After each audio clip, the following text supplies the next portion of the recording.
Hello dear students, আজকের এই video খুবই গুরুত্বপূর্ণ হতে চলেছে। একটি গুরুত্বপূর্ণ টপিক নিয়ে ডিসকাস করা হবে।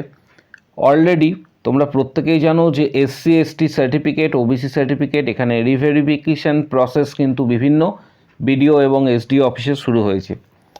পাশাপাশি যেটা জানা যাচ্ছে যে ভুরি ভুরি অভিযোগ আসছে অবৈধ কাস্ট সার্টিফিকেট এবং বাতিলের কাস্ট সার্টিফিকেট যে বাতিল প্রক্রিয়া সেটা অলরেডি শুরু হয়ে গেছে। কাদের কাদের কাস্ট সার্টিফিকেট বাতিল হতে পারে ডিটেলস তথ্য এই ভিডিওর মাধ্যমে তোমরা জানতে পারবে। অলরেডি এখনও পর্যন্ত 135-এর ওপরে কাস্ট সার্টিফিকেট প্রায় বাতিল হয়েছে, যেটা বিভিন্ন সংবাদ মাধ্যম, নিউজ, প্রিন্ট মিডিয়া থেকে তোমরা অলরেডি জেনেছো। এবং আরেকটা বিষয় তোমাদের জানাবো যে প্রায় 45,000 সন্দেহভাজন সার্টিফিকেট যাচাইয়ের মধ্যে কিন্তু রয়েছে। 45,000 সন্দেহভাজন সার্টিফিকেট যাচাইয়ের আওতায় রয়েছে। এখনও পর্যন্ত 135টি প্লাস কাস্ট সার্টিফিকেট বাতিল হয়েছে। অভিযোগের ভিত্তিতে কাস্ট সার্টিফিকেট পুনরায় যাচাই শুরু হয়েছে অলরেডি, এবং 10 জেলায় অভিযোগের সংখ্যা সবথেকে বেশি রয়েছে। এবং জাল বা নিয়ম বহির্ভূত সার্টিফিকেট যদি প্রমাণিত হয় তাহলে কিন্তু সার্টিফিকেট বাতিল হবে।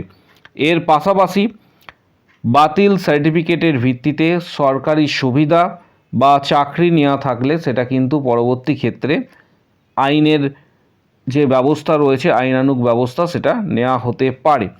বিভিন্ন প্রিন্ট মিডিয়া বা ডিজিটাল মিডিয়া এবং অন্যান্য যে মিডিয়াগুলি রয়েছে সেখানে থেকে তোমরা এই খবরটি পেয়েছো অলরেডি। কাদের কাস্ট সার্টিফিকেট বাতিল হতে পারে এবং কাস্ট সার্টিফিকেটের রিভেরিফিকেশনের জন্য কি কি ডকুমেন্টস প্রয়োজন, এটা একটা গুরুত্বপূর্ণ বিষয় রয়েছে। অলরেডি এটা নিয়ে তোমাদের আমি আগে জানিয়েছিলাম। এর পাশাপাশি আজকে আরও একবার তোমাদের জানাবো যে কাস্ট সার্টিফিকেট এর জন্য রিভেরিফিকেশনের জন্য কি কি ডকুমেন্টস বিডিও বা এসডিও অফিস থেকে বলা হয়েছে, পাশাপাশি কি কি ডকুমেন্টস তোমাদের প্রয়োজন, সমস্ত তথ্য এই ভিডিওর মাধ্যমে পাবে। তাই ভিডিওটা প্রত্যেকে শেষ পর্যন্ত অবশ্যই দেখো। ইতিমধ্যে তোমাদের জানাচ্ছি যে টোটাল 135টি কাস্ট সার্টিফিকেট বাতিল হয়েছে এবং 45,000 প্লাস সন্দেহভাজন সার্টিফিকেট যাচাইয়ের আওতায় রয়েছে। ডিটেলস তথ্য শেয়ার করা হবে, তাই প্রত্যেককে রিকোয়েস্ট করছি চ্যানেলটি সাবস্ক্রাইব করার জন্য, পাশে থাকা বেল নোটিফিকেশানস অল করবে এবং প্রচুর শেয়ার করো ভিডিওটা যাতে প্রত্যেকের কাছে পৌঁছায়। কাস্ট সার্টিফিকেট ডকুমেন্টস রিভেরিফিকেশনের জন্য মূলত documents required for reverifications of issue SC caste certificate, যেটা বলা হয়েছে সিন্স 2011 এবং তার পরবর্তী সময়ে কাস্ট সার্টিফিকেটের রিভেরিফিকেশনের জন্য পুনর্যাচাইয়ের জন্য কী কী ডকুমেন্টস প্রয়োজন। অ্যাপ্লিকেশনস ফর রিভেরিফিকেশনস যে নির্দিষ্ট ফরম্যাট রয়েছে সেই নির্দিষ্ট ফরম্যাটে। 2 নম্বর যেটা বলা হচ্ছে সেটা হচ্ছে ভোটার কার্ড এবং আধার কার্ড, তার সাথে কাস্ট সার্টিফিকেট যে ব্যক্তি আবেদন করছে তার। 3 নম্বর ভোটার লিস্ট 2026, বাবা এবং মায়ের যে ভোটার লিস্ট রয়েছে 2026-এর সেটি। পাশাপাশি reference certificate must be issued before, এখানে ডেট উল্লেখ করা রয়েছে 31/12/2010, এটা reference certificate. 5 number first generation issued on after 1/1/2011, তাদের ক্ষেত্রে এখানে কি কি বলা রয়েছে। 1950 1950s land proof or citizenship certificate 1971, migration certificate or any government ID proof issue before 1971। এর সাথে যেটা বলা হচ্ছে যে ডিটেলস তথ্য 2021 সাল থেকে ইস্যুকৃত তপশিলি জাতি যে সার্টিফিকেট পুনর্যাচাই প্রক্রিয়া চলছে, এর জন্য যে নথিগুলি প্রয়োজন, যে মূলত যে নথি প্রয়োজন সেগুলি হচ্ছে নির্দিষ্ট ফরম্যাটে পুনর্যাচাইয়ের আবেদনপত্র, আবেদনকারীর ভোটার পরিচয়পত্র, আধার কার্ড ও জাতি শংসাপত্র যেটা এসসি সার্টিফিকেট এর অনুলিপির জেরক্স, পিতা ও মাতার আবেদনকারীর পিতা ও মাতার 2026 সালের ভোটার তালিকার অনুলিপি বা জেরক্স।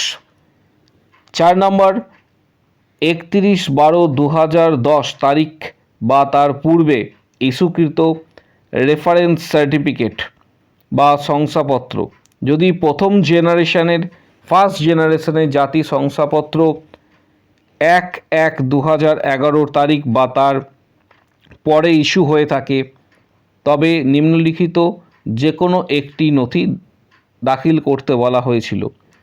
1950 এর দশকের জমির যে নথি রয়েছে, 1971 সালের নাগরিকত্ব যে শংসাপত্র বা সিটিজেনশিপ সার্টিফিকেট। 3 নম্বর 1971 সালের ইস্যুকৃত যে কোনো একটি সরকারি পরিচয়পত্র বা প্রমাণপত্র, গভর্নমেন্ট আইডি প্রুফ। এগুলি রিভেরিফিকেশনের জন্য কিন্তু নোটিশ দেওয়া হয়েছিল। এর পাশাপাশি তোমরা এখানে দেখতে পাবে যে একটি বিডিও অফিস থেকেও এই নোটিশ দেওয়া হয়েছে। এই সেম কথাই বলা রয়েছে যে 2021 সালের পর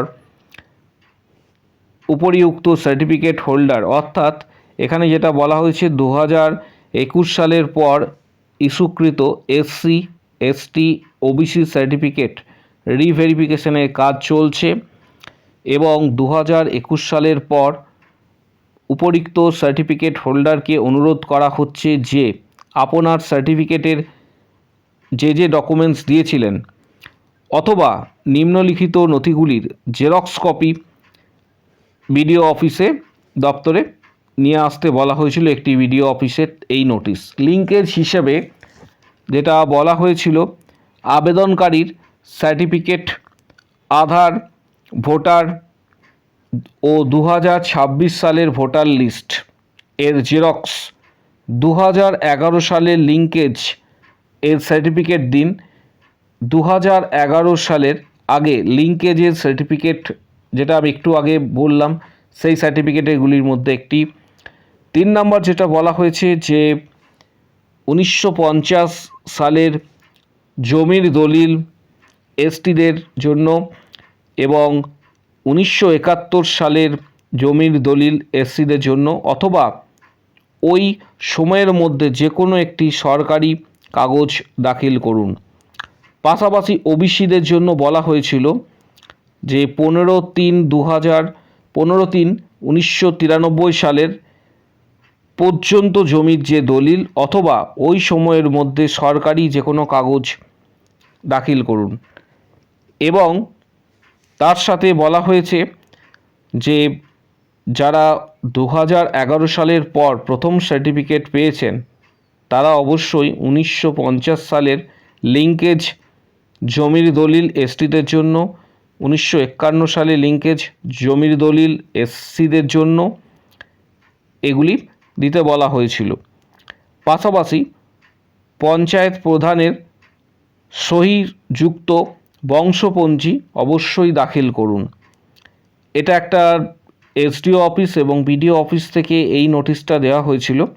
পাশাপাশি প্রত্যেককে বলবো যে রিকোয়েস্ট করব যে এসসি এসটি সার্টিফিকেট বা ওবিসি যে সার্টিফিকেট রয়েছে এটা কিন্তু রিভেরিফিকেশানস অবশ্যই করাবে, না হলে কিন্তু এটা বাতিল হয়ে যাবে।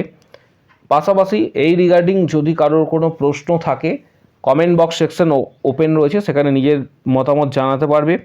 এবং তোমাদের নিজেদের যে বিডিও অফিস বা এসডিও অফিস, বিডিও অফিস হচ্ছে যারা গ্রামাঞ্চলে বসবাস করছো, যারা শহরাঞ্চলে বসবাস করো তাদের ক্ষেত্রে এসডিও অফিস, সেখানে যোগাযোগ করবে। আরও ডিটেলস তথ্য কিন্তু প্রত্যেকে পেয়ে যাবে। ভিডিওটা প্রচুর শেয়ার করো যাতে প্রত্যেকের কাজে লাগে, যাতে প্রত্যেকের কাছে পৌঁছায় এবং প্রত্যেকে যাতে জানতে পারে। চ্যানেলটি সাবস্ক্রাইব করো, পাশে থাকা বেল নোটিফিকেশন অল করবে এবং প্রচুর শেয়ার করো ভিডিওটা।